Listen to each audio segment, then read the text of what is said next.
사랑하는 성도 여러분, 신앙생활은 이벤트가 아니라 생활입니다. 신앙은 이벤트가 아니라 생활이다. 그래서 신앙생활, 신앙이 생활화되고 신앙이 생활인 거예요. 삶인 겁니다. 할렐루야. 하나님께서 이 시간 우리에게 주시고자 하는 말씀은 무엇일까? 하나님께서 한 주간을 그렇게 은혜롭게 지나고 맞이하는 이 예배 시간에 우리 사랑하는 성도님들과 저에게 주시고자 하는 메시지가 뭐냐? 여러분, 우리는 말이에요, 은혜 받는 것도 중요하지만 받은 은혜를 잘 관리하는 게 더더욱 중요합니다. 그래요.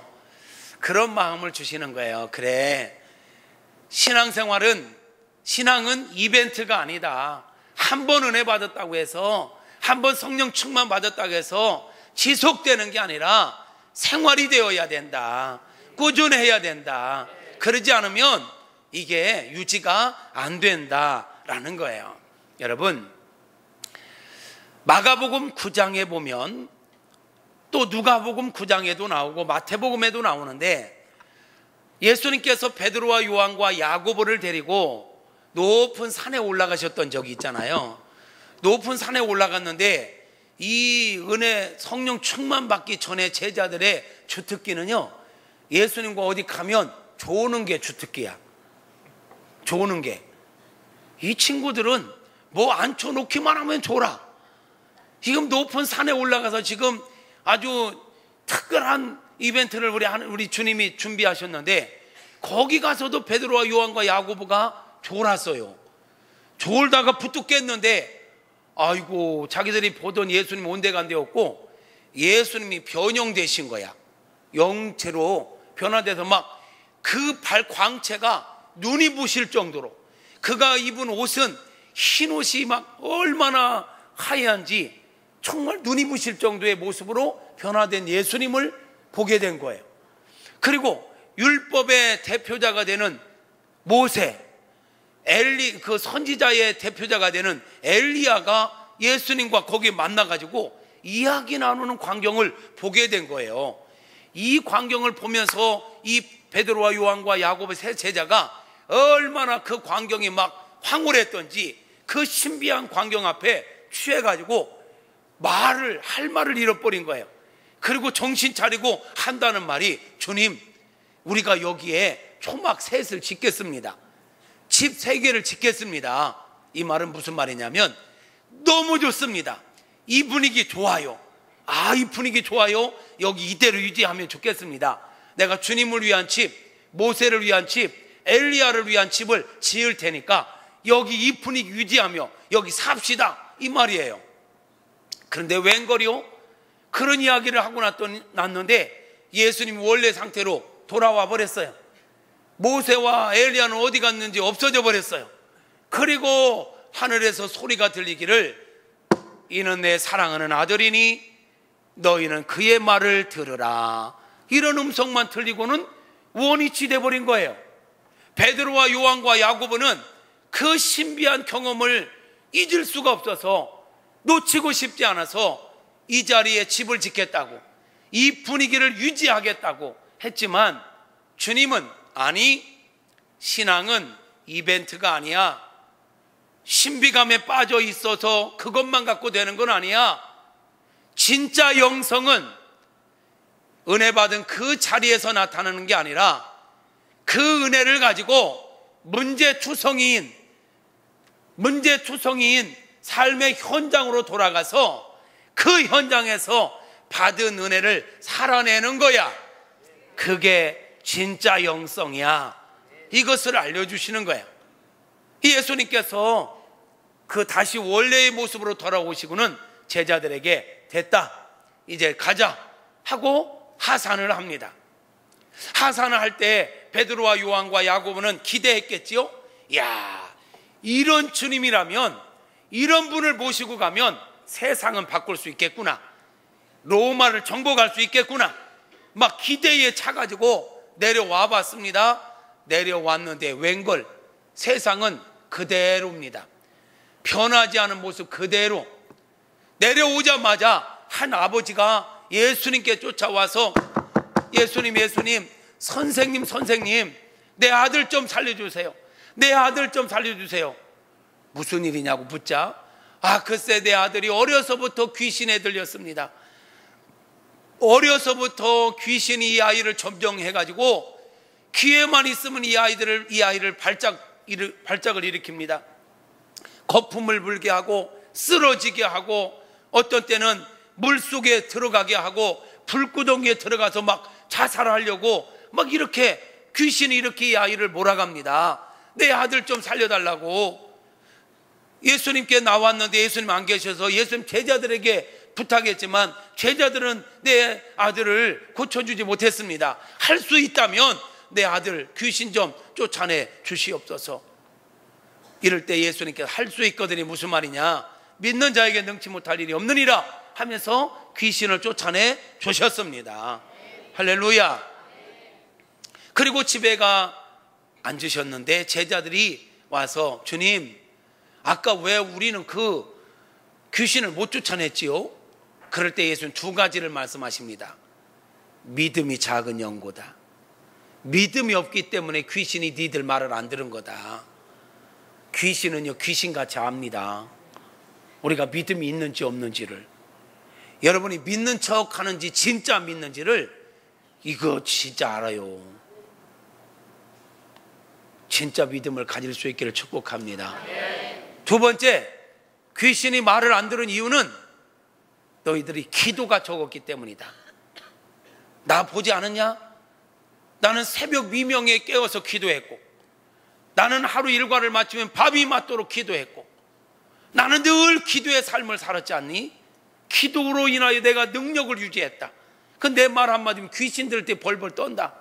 근데 너희들은 기도하라면 졸기나 하고. 그러니 무슨 능력이 나타나겠느냐, 이런 말씀을 하세요. 자, 여러분, 우리가 한번 은혜 받았다고 세상이 변하는 게 아니에요.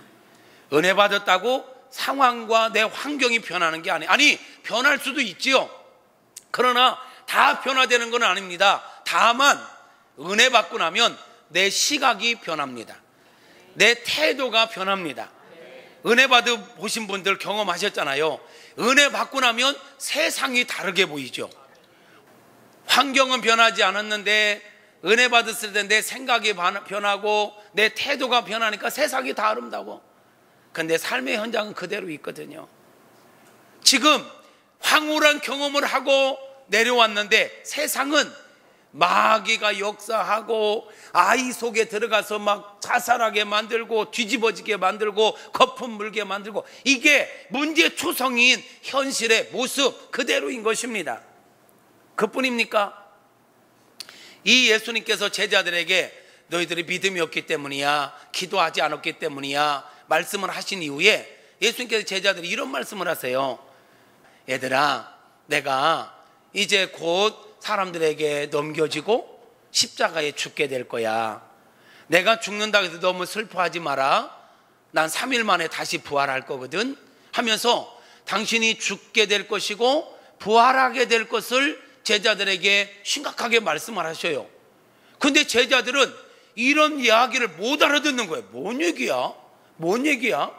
아니, 예수님 막 그렇게 변형되셨던 모습, 모세와 엘리야와 대화 나누신 그 모습을 봤던 제자들 입장에서는 이해가 안 되는 거예요. 왜 죽어?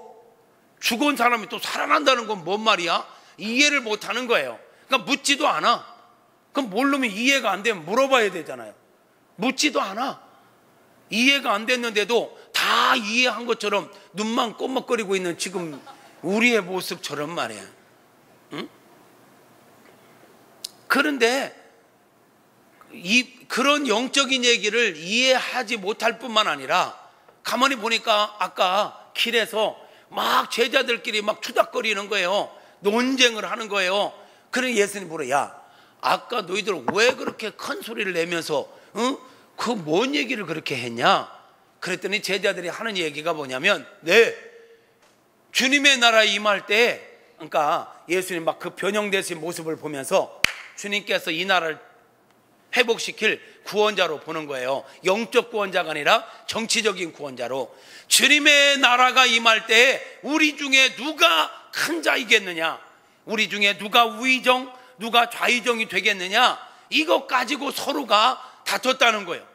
베드로와 요한과 야고보는 그랬겠죠. 야, 봐, 지금까지 중요한 일이 있을 때마다 예수님께서 우리 세 사람을 먼저 데리고 다녔잖아.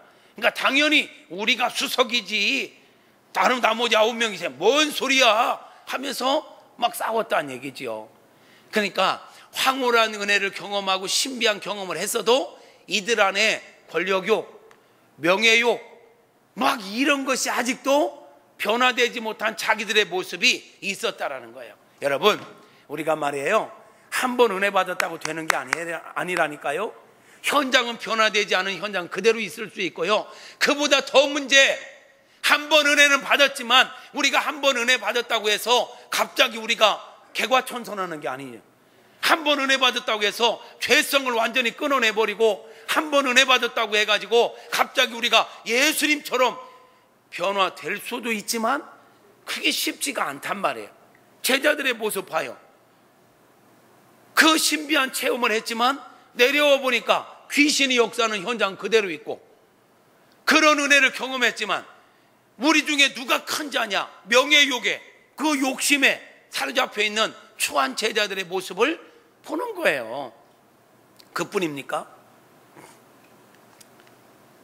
그런 일이 있은 다음에 제자들이 하루는 현장에, 세상에 전도하러 나갔다 오더니 예수님께 이런 보고를 한 거예요. 예수님, 오늘 우리가 말이에요, 전도하러 세상에 나갔는데 글쎄, 우리가 알지도 못하는 놈이 예수님의 이름을 빌려가지고 귀신을 쫓아내고 난리가 아니던데요. 그래서 우리가 못하겠습니다. 예수님의 이름을 쓰지 마라. 예수님의 제자인 우리도 모르는 너는 누구냐? 앞으로 예수의 이름 쓰지 마. 귀신 쫓아내지 마. 우리가 금했습니다. 무슨 얘기예요? 자기들이 모르는 사람들이 예수님의 이름을 쓴다는 이유로 금했다는 거예요. 예수님은 자기들의 전유물이야? 이건 오늘날 우리로 말하면 텃세하는 거예요. 텃세하는 거예요. 끼리끼리 파당 짓는 거예요. 나하고 안 친한데, 내가 모르는데 네가 왜 예수님의 이름을 써먹어? 하면서 막았다는 거예요.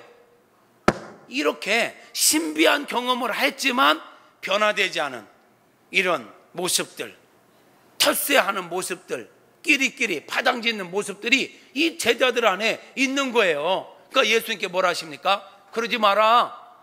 대놓고 너희들을 반대하지 않는다면 다 우리 편이다. 너희들이 알고 모르고 뭐 중요하냐?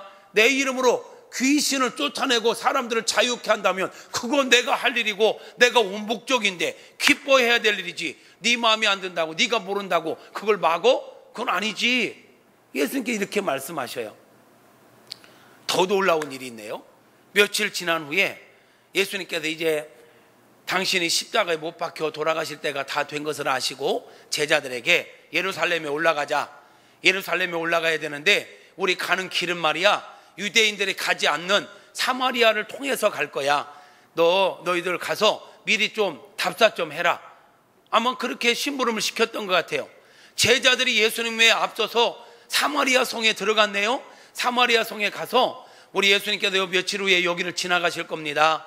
여러분, 우리 예수님 지나가실 때 잘 맞이해 주세요. 아마 간식 준비도 하려고 했는지 모르겠어요. 좀 쉬실 공간도 준비하려고 했는지 모르겠어요. 그런데 웬일입니까? 사마리아 성의 사람들이요, 사마리아 사람들이 너 예수님 우리 성 지나가는 거 싫어요? 예수님 우리 성 오시는 거 싫어요? 거절을 했어요. 거기에 답사 갔던 사람들이 돌아와서 그 이야기를 하자, 그 이야기를 듣고 있던 요한이 누구요? 아까 그 산에서 예수님의 변화된 모습을 본 신비한 은혜를 경험했던 사람 요한이에요. 요한과 야고보가요, 그 이야기 듣고 있다가 주님 명령만 내리시옵소서, 우리가 당장 가가지고 하늘에 불을 내려서 그들을 멸망시켜버리겠습니다. 이게 뭔 말이야? 하늘에 불을 내린다는 말은 쉽게 표현하면요, 말씀만 하시옵소서, 우리가 가서 배락을 때려가지고 그것들 멸망시켜버리겠습니다. 어이구, 아니 예수님 오신 걸 좀 환영하지 않는다고 해가지고 욱하는 성질을 못 이겨가지고 벼락을 때려 죽여버린대. 막 이렇게 나오니까 야, 저거 성격이 아주 불같다, 아주 그냥, 그래서 우리의 아들이라 이렇게 별명이 붙어질 정도예요. 아니, 그리고 이 제자들이 또 한 가지 좋은 건 뭐냐면, 나가서 전도하면서 귀신 들린 자들을 고쳐줘라, 귀신을 쫓아내라, 그런 능력이 너에게 있다. 이래서 아마 자기들에게 그런 능력이 있는 거에 대해서는 확신을 했던 모양이야. 그러면 그런 능력을 주신 이유가 마음에 안 드는 사람 배락 쳐가지고 죽이라고 준 게 아니잖아. 생명을 살리라고 준 거지. 생명을 살리라고 능력을 줬더니 그 능력을 가지고 마음에 안 든다고 배락 맞아 죽인다고, 이렇게 나오는 게 신비한 은혜를 경험했던 제자들의 한계예요, 한계.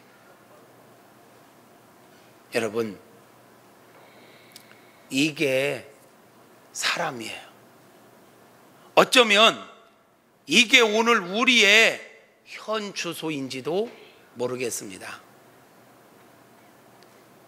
우리 또한 은혜를 받았지만 변화되지 않은 상황, 현실, 우리가 은혜 받고 여기서는 할렐루야 감사합니다 하고 나갔지만 여전히 변화되지 않은 남편, 변화되지 않고 잔소리해야 되는 아내, 우리의 삶의 현장은 문제투성이로 얼룩져 있습니다. 그럴 때면 아, 이건 뭐지? 은혜 받고 모든 거 끝난 줄 알았는데 도루묵이잖아. 몰려오는 좌절감이 우리를 힘들게 할 수도 있어요. 그보다 더 중요한 문제, 은혜 받고 내가 변화된 줄 알았는데, 우리가 은혜 받았을 때는 내 혈기도 내 모든 못된 모습들이 착 숨습니다. 착 숨었다가 작심삼일이 지나면 이것들이 스물스물 부활해 올라오기 시작합니다. 그러나 여러분, 우리가 소망을 갖는 것은요, 그게 다가 아니라는 것입니다. 그러한 것들이 지나고 누적되다 보면 언젠가 우리에게 변화의 역사가 일어나게 될 것입니다. 그래서 저는 오늘 신앙은 이벤트가 아니라 생활이다 라는 제목으로 설교하고 있지만, 전에 저는 이런 설교 제목을 말씀드린 적이 있네요. 신앙은 누적이다. 신앙은 누적시키는 것이다.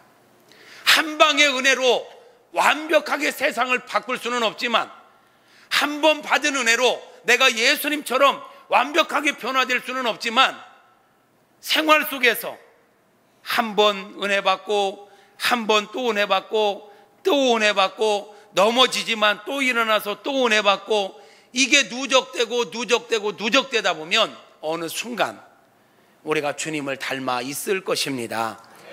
우리를 바라보는 사람들이 우리를 볼 때 예수님의 아우라를 느끼게 될 정도로 뭔가 보이지 않는 포스가 우리들 안에 넘쳐나게 되는 날이 올 줄로 믿습니다.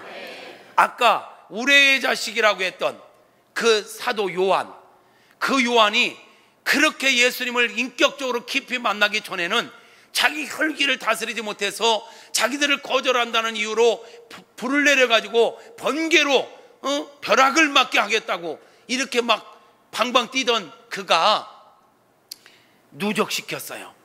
주님과 함께 하면서 주님의 은혜를 경험하고 또 받고 매일같이 이렇게 이게 누적시키다 보니까 어느 순간 그의 별명이 바뀌어버렸네요. 사랑의 사도 요한. 우레의 자식이라고 불렸던 요한이 말이에요, 인생 말년에는 사랑의 사도가 되어버렸습니다. 그래서 그가 썼던 요한 1서, 2서, 3서를 보면 사랑하는 자들아, 우리가 서로 사랑하자.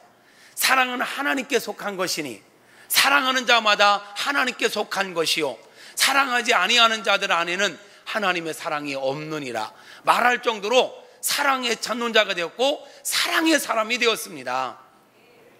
예, 그렇게 막 우리 중에 누가 높은 자냐, 우리 중에 누가 우의정이냐 좌의정이냐 뭐 이렇게 따져붙던 그들이 변화되어 끝까지 주님은 그들을 포기하시지 않았고, 그들 또한 무너졌지만 넘어졌지만 용기를 내어 다시 일어나 주님 앞에 왔더니 그들이 변하여 초대교회를 변화시키는, 세상을 변화시키는, 이 땅 가운데 하나님의 위대한 나라를 건설하는 역군들이 되었던 것을 우리는 보게 됩니다.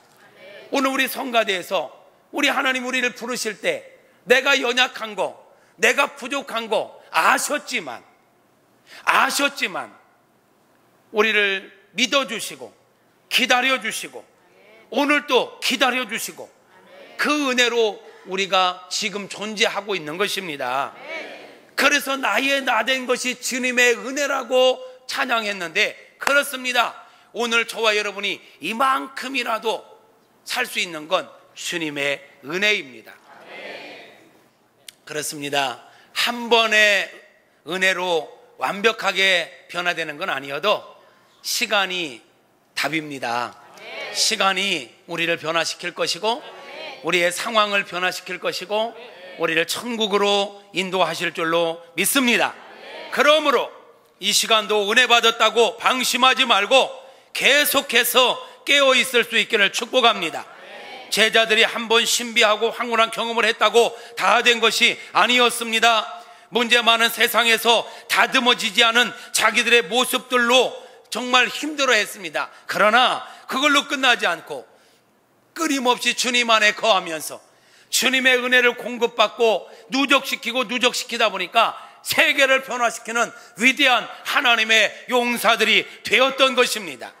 사랑하는 성도 여러분, 신앙은 이벤트가 아니라 생활입니다. 주님 다시 오실 때까지 매일매일 어떻게 해요? 매일매일입니다. 우리 하나님께서 이스라엘 백성들에게 일용할 양식을 구하라 하셨지요. 만나를 주시되 매일 만나를 아침 일찍 나와서 거두어가라 이렇게 말씀하셨습니다. 만나를 매일매일 거두게 하신 의미가 있습니다. 우리가요, 어제 아무리 맛있는 음식을 배가 이렇게 나올 정도로 먹었어도 오늘 우리는 또 밥을 먹습니다. 배는 안 고파도 습관이 돼가지고 안 먹으면 서운해서 또 먹습니다. 크다 보니까 이렇게 D9이 되고 있습니다. 그것처럼 영적인 양식도 마찬가지입니다. 여러분, 영적인 것도요, 한 번 은혜 받았다고, 부흥회 때 은혜 받았다고, 특별기도회 때 은혜 받았다고, 주일날 한 번 은혜 받았다고 다 된 게 아닙니다. 내일 살아갈 은혜를 받아야 합니다.